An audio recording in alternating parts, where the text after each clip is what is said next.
Good morning all of you my students, you are welcome on my channel English literature academy. और जैसा कि आप जानते हैं कि मैं आपको प्रिपरेशन करा रही हूँ इंग्लिश लिटरेचर से। अगर आप यूजीसी एनडीए नेट का एग्ज़ाम दे रहे हैं या फिर आप अगर टीजीटी, पीजीटी और जीआईसी के एग्ज़ाम की प्रिपरेशन कर रहे हैं तो उस पर्सपेक्टिव में अगर मैं बात करूं आपसे कि उसके लिए भी मैं आपकी प्रिपरेशन करा रही हूं अपने चैनल इंग्लिश लिटरेचर एकेडमी से के थ्रू। और ये भी आपको अच्छे से पता है कि इससे पहले हम काफ़ी ऑथर, काफ़ी राइटर्स को जो हैं वो डिस्कस कर चुके हैं। इस वक्त जो मैं आपके साथ देखिए शेक्सपियर के एमसीक्यूज़ में लगातार आपको वीडियो अपलोड कर रही हूँ और उन्हें आप ज़रूर पढ़ के जाइएगा जब एग्ज़ाम में जाएं, क्योंकि वो बहुत ही मोस्ट इम्पॉर्टेंट एमसीक्यूज़ हैं शेक्सपियर के और उनके आने के 100% चांसेस हैं। इसीलिए मैंने उसके ऊपर वीडियो बना करके आपको अपलोड की है। अब बात आती है सेकंड राइटर हैं हमारे अकॉर्डिंग टू टीजीटी और पीजीटी के अगर सिलेबस की बात करें तो आते हैं वर्ड्सवर्थ। तो विलियम वर्ड्सवर्थ की बात अगर हम करते हैं तो विलियम वर्ड्सवर्थ के जो मतलब अगर देखा जाए जो इम्पोर्टेंट फैक्ट्स हैं वो तो आप लोग सब पढ़ चुके होंगे कि इनका क्या रहा, कौन सा ईरा था, ये सारी चीज़ें तो आपके साथ डिस्कस हो चुकी हैं मेरी, और वैसे भी आप जानते हैं, मैं ये मान के चल रही हूँ कि आपने पढ़ा भी होगा बुक्स वगैरह में। आज हम कुछ ऐसा कंटेंट उनका जो स्पेसिफिक कंटेंट है या स्पेसिफिक उनके ऊपर क्वेश्चंस पूछे गए हैं प्रीवियस ईयर में, जितने भी इंग्लिश लिटरेचर से रिलेटेड एग्ज़ाम अगर कोई हुआ है, वो चाहे आपका 2016 का टीजीटी का एग्ज़ाम हो और चाहे आपका उससे पहले जीआईसी का एग्ज़ाम रहा हो, उसमें लगातार ये क्वेश्चंस रिपीट हो रहे हैं विलियम वर्ड्सवर्थ के, जो आज मैं आपके लिए यहाँ पर लेकर के आई हूँ इस वीडियो में।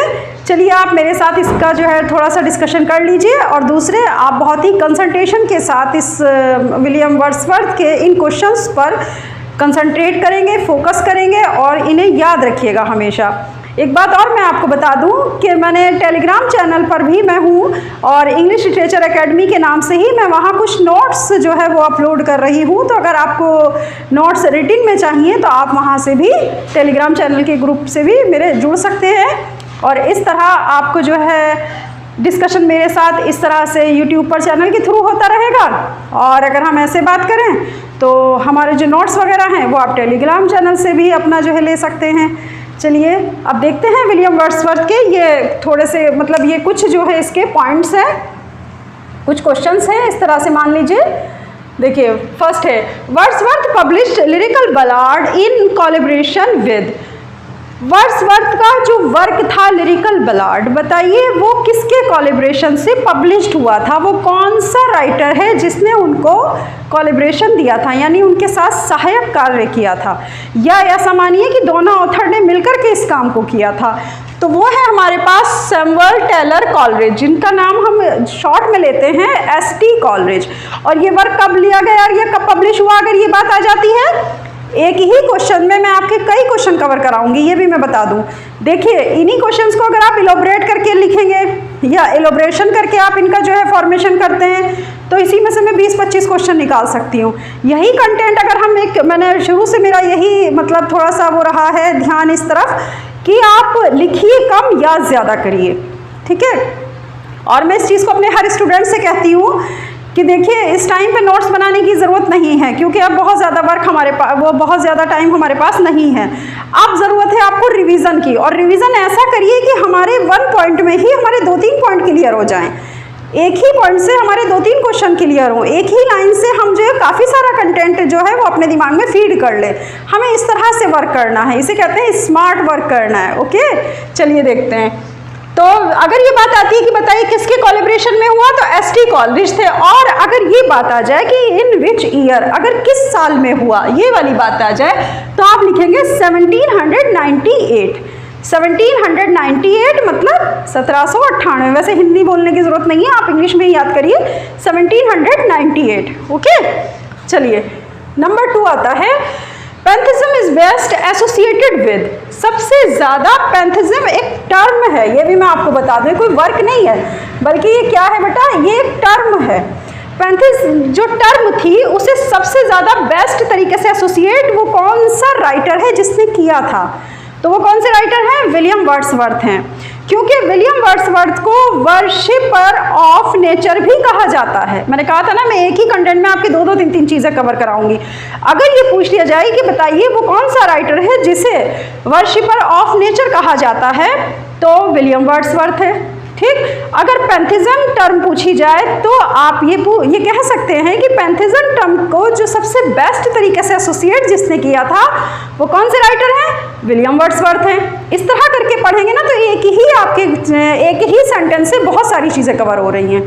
ठीक है, अब बात आती है कि what is the definition of pantheism. इसकी डेफिनेशन क्या है पैंथिज्म की?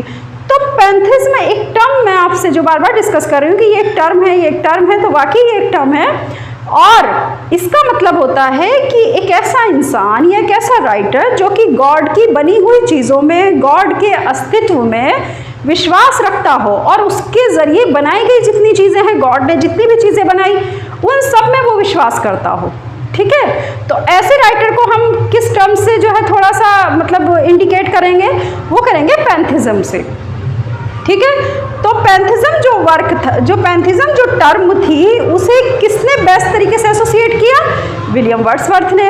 और इसके अलावा विलियम वर्ड्सवर्थ को क्या कहा जा सकता है? वर्शिपर ऑफ नेचर, यानी प्रकृति का पुजारी। इस तरह समझिए, प्रकृति का पुजारी भी उनको कहा जाता है, वर्शिपर ऑफ नेचर कहा गया।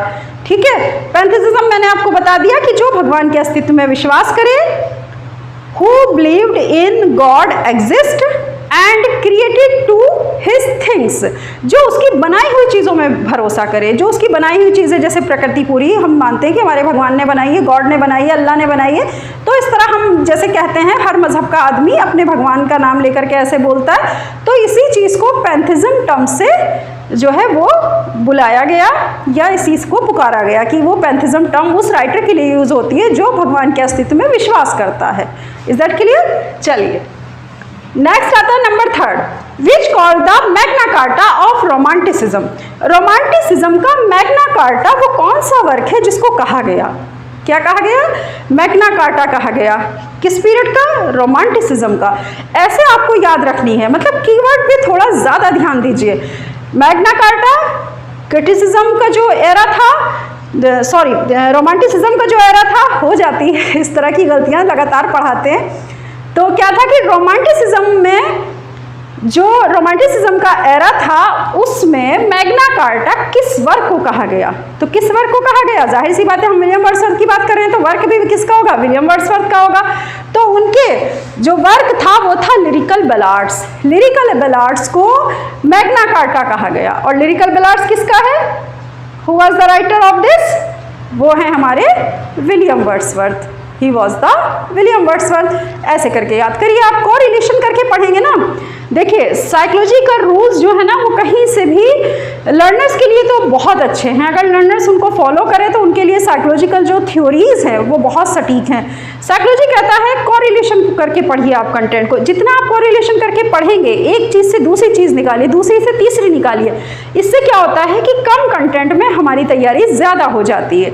जो भी लर्नर्स मेरे साथ जुड़े हुए हैं स्टूडेंट्स, वो इस चीज़ पर ध्यान दें थोड़ा सा कि वो बहुत बड़ा मतलब जो है देखा जाए तो सिर्फ बुक को लेकर के उसकी कॉपी ना करें। ना ही ये है कि आपने बड़ी बड़ी बुक्स परचेज कर ली, अब आप उसका नोट्स बनाने बैठ गए हैं, अब आपका टाइम भी वेस्ट हो रहा है, आप इतना ज़्यादा याद भी नहीं कर पा रहे। अगर आपको इतना ज़्यादा ही लिखना है तो नोट्स बनाने का मतलब क्या रहा? समझ रहे हैं? यानी नोट्स बनाने का मतलब क्या है? स्पेसिफिक चीज़ उठाइए, कीवर्ड्स उठाइए, की पॉइंट पकड़िए और उसके ऊपर पूरा क्वेश्चंस आप अपना बेस्ड कर दीजिए। तो इसी को हम क्या यहाँ पर आपको समझा रहे हैं।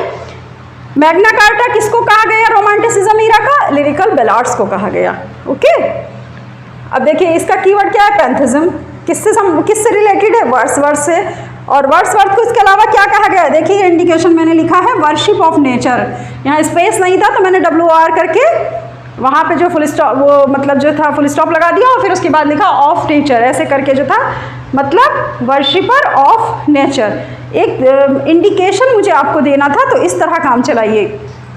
चलिए नंबर 4 आता है, the title of Wordsworth autobiographical poem relating to his childhood. वो कह रहा है कि वर्ड्सवर्थ की उस वर्क के बारे में आप हमें आंसर दीजिए जो उनकी ऑटोबायोग्राफी थी। ठीक है, समझ में आ गया। मगर वो ऑटोबायोग्राफी ऐसी थी कि उनके बचपन से रिलेटेड है, रिलेटेड टू द चाइल्डहुड। अब इसने क्या किया, देखिए इसने रिलेटेड टू हिज चाइल्डहुड, ये कीवर्ड थोड़ा सा इसको पकड़िए, वर्ड्सवर्थ की autobiography poem relating to his childhood. तो आपको उस पोयम का नाम बताना है जिसमें वर्ड्सवर्थ जो थे, विलियम वर्ड्सवर्थ, उनकी ऑटोबायोग्राफी है लेकिन रिलेटेड टू हिज चाइल्डहुड, बस ये स्पेसिफिक बात है इसमें। तो वो कौन सी है, वो है आपकी ऑड इंटीमेशन इमॉर्टलिटी। क्या नाम है पोयम का, थोड़ा सा देखिए, ऑड इंटीमेशन इमॉर्टलिटी। इमॉर्टलिटी, बस ये याद रखिए, ऑड इंटीमेशन इमॉर्टलिटी। अब कहीं कहीं पे ये भी पूछ लिया जाता है कि विच contents stanza in this poem, यानी इस पोयम में कितने स्टेंजा कंटेंट थे, तो कितने स्टेंजा इसके अंदर इंक्लूड थे, ये बात पूछी जा सकती है। तो 11 स्टेंजास थे, कितने थे, 11 स्टेंजा थे जिसके थ्रू ये पोयम बनाई गई थी। और ये क्या थी, वर्ड्सवर्थ की ऑटोबायोग्राफी थी। बट मैंने इसलिए लगा दिया क्योंकि इसको ध्यान दीजिए, but it's related to his childhood, ठीक है। तो ये उनके चाइल्डहुड की बायोग्राफी थी, उससे संबंधित थी और ये एक पोयम थी, ठीक है। कितने स्टेंजा थे, 11 स्टेंजा थे। एक ही क्वेश्चन में मैंने आपको 2-3 चीज़ें कवर करा दी है, तो आप इसी तरह से पढ़िए, एक ही क्वेश्चन में या एक ही कंटेंट में 2-3 चीज़ें कवर कर लीजिए।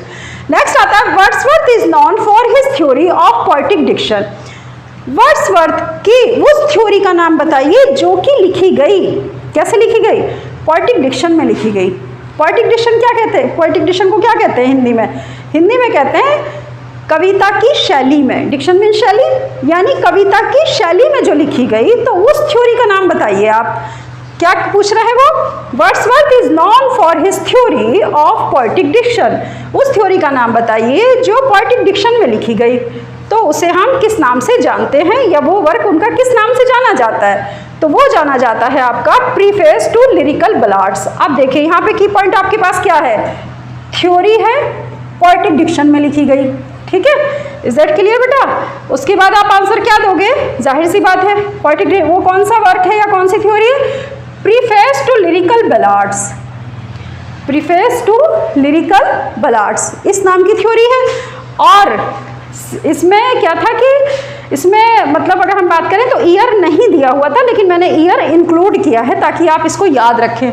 1798 में ये पब्लिश हुई, इसको भी आप याद रखिएगा। आप कब हुई है, प्रीफेस टू लिरिकल बलाड 1798 में पब्लिश हुई, it was published in 1798। Okay, चलिए नंबर 6 आता है, which river figures in the Tintern अबे। वो कौन सी नदी थी जिसका जिक्र टिंटन अबे में देखने को मिलता है। इसने सीधा सीधा तो वैसे यही पूछा है, ठीक है, यानी टिंटन अबे जो इनकी पोयम है तो उसमें वो कौन सी नदी थी जिसका इन्होंने जिक्र किया था। अगर ऐसे देखें तो which river figures in the Tintern अबे, ये वही बात आ रही है निकल के कि टिंटन अबे में वो कौन सी नदी थी जिसके फिगर की बात कही गई थी, तो वो थी वे, ये रही, ठीक है। वाई पढ़ा जाएगा, वाई या वे, वैसे वे नहीं पढ़ा जाएगा, वाई पढ़ा जाएगा, वाई, WYE, ठीक है, वाई थी। Number 7, Wordsworth the borders is a verse tragedy set during the reign of. वो कह रहा है Wordsworth the borders is a verse tragedy, यानी वो ट्रेजेडी जो उन्होंने सेट की थी वो किसके शासन में की थी। उन्होंने ये कहा जा रहा है इसमें, Wordsworth the borders is a verse, छंदों का एक मतलब एक दुखांत ट्रेजेडी, वो इस तरह से समझिए कि एक दुख के छंद लिखे गए थे, ठीक है। तो दुख के जब छंद लिखे गए यानी वर्सेस ट्रेजेडी लिखी गई, तो वो किसके शासनकाल की बात है, तो वो शासन था हमारे king Henry third, king Henry third, king Henry third के शासनकाल में इन्होंने जो था वर्स ट्रेजेडी सेट की थी during the reign of king Henry third, ठीक है। Number 8, wisdom is oft times nearer when we stop than when we soar. ये स्टेटमेंट है, ये भी मैं बता दूं, ये क्या है, लाइन्स हैं, क्या है line, wisdom is oft times nearer when we stop than when we soar, ये आपकी क्या हो गई, लाइन हो गई, ठीक है, ये लाइन है। तो बताइए किस पोयम की लाइन है, आपको ये पहचानना है। पोयम है हमारे पास द एक्सकर्जन। पोयम का नाम क्या है? एक्सकर्जन। कैसी पोयम थी? लॉन्ग पोयम थी, ये भी आगे इंक्लूड कर लीजिए। और क्या था? 1814 में पब्लिश्ड हुई थी और ये सेकंड पार्ट था। किसका सेकंड पार्ट था? अब बात यहाँ पर ये उठती है, क्वेश्चन ये उठता है कि सेकंड पार्ट था, तो सेकंड पार्ट था किसका? सेकंड पार्ट था ये जो फर्स्ट पोयम लिखी गई थी रिक्लूज, ये देखिए रिक्लूज नाम की, उसका सेकंड पार्ट क्या था? उसका सेकंड पार्ट था द एक्सकर्जन। और ये बहुत ही लंबी कविता है, बहुत ही लंबी पोयम है। 1814 में ये पब्लिश हुई है और ये पार्ट फर्स्ट, ये पार्ट सेकंड है और ये पास्ट फर्स्ट का ही रिमेनिंग पार्ट था। और पार्ट फर्स्ट हमारे पास क्या आ रहा है? रिक्लूज आ रहा है। तो पार्ट फर्स्ट हमारे पास ये क्या था? इसे यहाँ पे लिख देते हैं हम, पार्ट फर्स्ट का ये कौन सा पार्ट हुआ? जाहिर सी बात है ये सेकंड पार्ट था, ठीक है। तो रिक्लूज इसका पार्ट फर्स्ट है और ये सेकंड पार्ट था, उसका रिमेनिंग पार्ट जो है वो आपके पास ये पोयम है the excursion. Wisdom is oft times nearer when we stoop than we soar. अगर ये वाली लाइन्स आती हैं तो ये लाइन हमारे एक्सकर्जन पोयम की हैं। वो एक लॉन्ग पोयम थी, 1814 में पब्लिश्ड हुई। फर्स्ट पार्ट मैंने फिर आपसे एक बार और डिस्कस कर लेती हूँ। फर्स्ट पार्ट रिक्लूज था, सेकंड पार्ट हमारे पास द एक्सकर्जन था। Is that clear?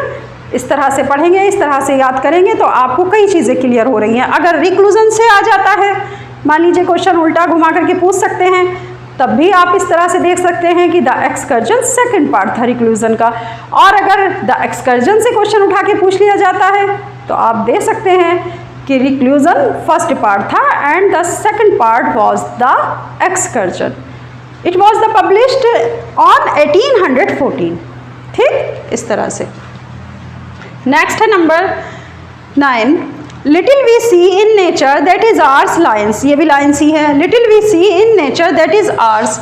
और फिर आगे मैंने क्या लिख दिया? लाइन्स लिखा है। क्यों लिखा है भाई? ये लाइन ही है, बताइए लाइन किसकी है? अब आपको यही पहचानना है। Little we see in nature that is ours lines. तो बताइए आर्स के बाद जो है ये आप थोड़ा सा पोज लीजिए, लाइन्स है, ठीक है, पोज आ गया। The word is too much with us की है, ये किसको पोयम की लाइन है ये? The word is too much. मैं थोड़ा सा इसको सही कर देती हूँ। The word is too much with us, इसकी ये लाइन है। और ये किसकी पोयम है? ये हमारे वर्ड्सवर्थ की पोयम है, विलियम वर्ड्सवर्थ की पोयम है। The word is too much with us, ये संसार ही हमारे लिए काफ़ी है, ठीक है। इसका वैसे ये है जो मीनिंग है। Number 10, the prelude consist of books. Prelude जो इन्होंने लिखा था, बताइए उसमें कितनी बुक्स कंसिस्ट थी? कितनी बुक्स का उसमें हमें मतलब जो बुक्स का मेंशन है वो कितनी थी? हाउ मैनी पूछ रहा है वो, मतलब कितनी बुक्स थी जिनको कंसिस्ट करके प्रील्यूड लिखा गया।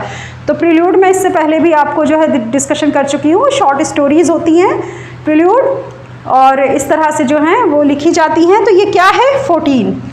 कितनी बुक्स हैं? 14 हैं। Consist 14 books. The prelude consist of 14 books. Most important question है, कई बार सीधा सीधा पूछ लिया गया है। लास्ट ईयर के प्रीवियस ईयर के जो है आप पेपर देख लीजिए। टीजीटी पीजीटी मैं बार बार कह रही हूँ, उसके एग्ज़ाम को अगर आप देखेंगे तो उसमें भी इस तरह के क्वेश्चन से बार बार पूछे जा रहे हैं। और मैंने कहा ना कि मैं आपको जो दे रही हूँ वो कंक्लूजन ऑफ द कंटेंट आपको दे रही हूँ। मैं मतलब किसी तरह का आपको बहुत ब्रॉड सिलेबस, ये मैं भी जानती हूँ कि इस टाइम नहीं है कि मैं आपको ब्रॉड सिलेबस आपके साथ डिस्कस करूँ। तो बेहतर होगा कि मैं आपको वो स्पेसिफिक चीज़ें अपने चैनल के थ्रू प्रोवाइड कराऊँ जो आपके काम में आने वाली हैं, जो आपके एग्ज़ाम में आने वाली हैं। तो लिहाजा आप इस चैनल को अगर इस नज़रिए से देख रहे हैं कि हाँ अभी एग्ज़ाम हमारे सर पर है और हमें उसकी प्रिपरेशन करनी है, तो फिर ये बेस्ट तरीका है जिस तरीके से मैं आपको पढ़ा रही हूँ। इसी तरह से आप पढ़िए, कीवर्ड्स पकड़िए, उसका आंसर खुद से सर्च करिए और उसी आंसर में से नेक्स्ट क्वेश्चन निकालने की कोशिश करिए। कोरिलेशन करके कंटेंट को पढ़ेंगे, ज़्यादा दिन तक फीड रहेगा, ज़्यादा आपके जो है वो इन्फॉर्मेशंस आपके अंदर ज़्यादा दिनों तक रहेंगी। और प्लस आप क्या होगा कि जब आप एग्ज़ाम में 4 ऑप्शंस देखते हैं तो उसमें कन्फ्यूज़न नहीं होगा आपको। सबसे बड़ी बात यही है कि बच्चे कन्फ्यूज़ हो जाते हैं जब 4 ऑप्शंस देखते हैं। तो कन्फ्यूज़न से बचने के लिए सटीक आंसर याद करिए। Is that clear? चलिए बच्चों, बस ये सेशन आज इतना ही, और ये वीडियो मैंने आपके लिए इसी पर्पज़ से बनाई थी। आगे मैं नेक्स्ट कोई और नया राइटर या फिर अभी वर्ड्सवर्थ की ही मुझे और भी वीडियोस आपके लिए अपलोड करनी है, जो उनके मोस्ट इम्पॉर्टेंट MCQs हैं उनको डिस्कस करना है। उसके बाद मैं कोशिश करूँगी कि इसी महीने में आपके साथ सारे ऑथर या राइटर जितने भी हमारे पास वो सारे हम डिस्कस कर दें according to syllabus of TGT and PGT, और आपका जो है एग्ज़ाम वो बहुत अच्छे से आप क्वालिफाई करें, यही मेरी दुआ है। चलिए, जाने से पहले चैनल को लाइक, सब्सक्राइब और शेयर करना मत भूलिएगा, क्योंकि जो बच्चे हमसे दूर हैं उन तक भी अच्छा कंटेंट पहुंच सके, ऐसी मेरी पूरी कोशिश है। और आप इस कोशिश में मेरा साथ दीजिए, ज़्यादा से ज़्यादा चैनल को शेयर करिए। ओके, चलिए बेटा, अल्लाह हाफिज़। इसका स्क्रीनशॉट आप ले लीजिएगा।